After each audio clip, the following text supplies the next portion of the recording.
Kita harus merinci bagaimana membuat Indonesia menjadi negara superpower pada tahun 2045, di mana sampai saat ini siapapun yang mau menjadi RI 1 yang sedang menari di panggung media dengan kegenitan nampang agar populer, mereka belum menunjukkan apapun rencana ketika mereka nanti jadi RI 1. Nanti mau dibawa kemana negara ini pun tidak pernah dikatakannya. Bahkan pengalaman yang lalu-lalu sampai ketika menjabat pun masih bingung. Saat ini yang mereka lakukan hanya liputan receh. Mereka naikkan ke sosmed atau bawa tim media kemana-mana untuk disiarkan agar menjadi populer dan terkenal. Namun yang ada, kegenitan tersebut terlihat jadi biasa saja, bahkan cenderung membosankan. Malahan meniru cara Pak Jokowi di tahun 2012 dan 2013 tersebut yang sampai saat ini dilakukan. Itu aneh. Mereka meniru gaya populerisme tersebut yang ternyata cocok di Pak Jokowi, namun dipakai yang lainnya ya agak waku, gak pas begitu. Kalau Newman bagaimana? Kita tidak menyibukkan diri dengan panggung keterkenalan fisik, tetapi mengisi otak kaum new mind dengan informasi dan keilmuan. Konsep bernegara kita ketika mandat didapat, salah satunya adalah negara akan membuat infrastruktur jalur transaksi baru. Ibarat di tahun 1964 di mana pemerintah kala itu di zaman Lyndon B. Johnson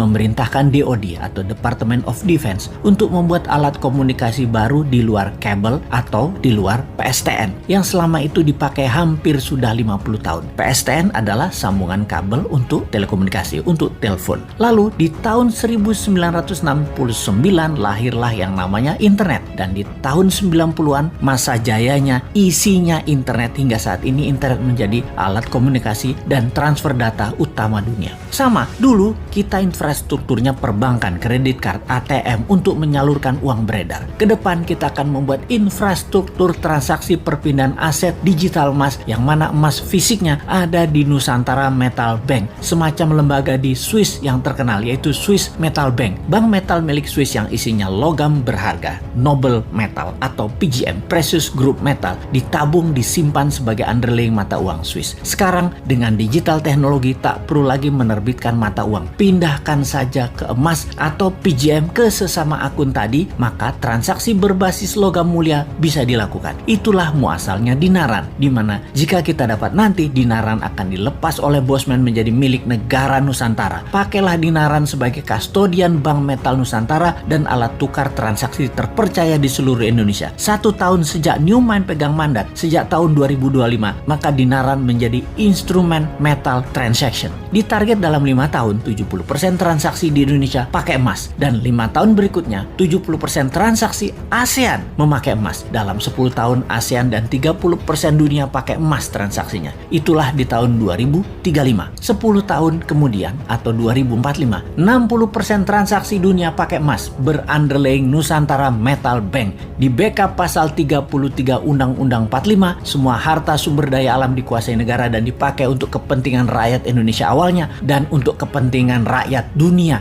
berikutnya. Beda ya dengan old mine. Aset sumber daya alamnya didagangin sama Tiongkok dan Amerika. Ya, cemen banget dah mereka. Tapi mereka populer. Buktinya berkuasa dan bisa terus berkuasa karena rakyat suka cara mereka bernegara.